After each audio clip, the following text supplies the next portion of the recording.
ఈరోజు top stories చూసి దేశ రాజధాని ఢిల్లీలో పట్టపగలే భారీ దోపిడీ జరిగింది. ఉత్తర ఢిల్లీలోని కమలానగర్లో ఘటన జరిగింది. సెక్యూరిటీ వ్యాన్ నుండి సిటీ బ్యాంక్ ఏటీఎంలో డబ్బు పెడుతుండగా సాయుధులైన దుండగులు దాడి చేశారు. సెక్యూరిటీపై 2 రౌండ్ల కాల్పులు జరిపి 1.5 కోటి డబ్బుతో పరారయ్యారు.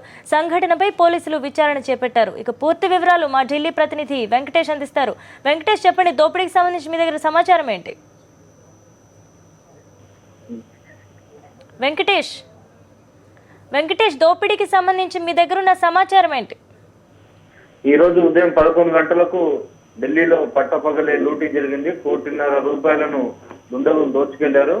ముందుగా ఏటీఎం లోకి నగదులు జమ చేసేటువంటి వాహనాన్ని ముందుగానే గమనించినటువంటి దుండగులు 2 మోటార్ బైక్ పై దాన్ని అనుసరించారు.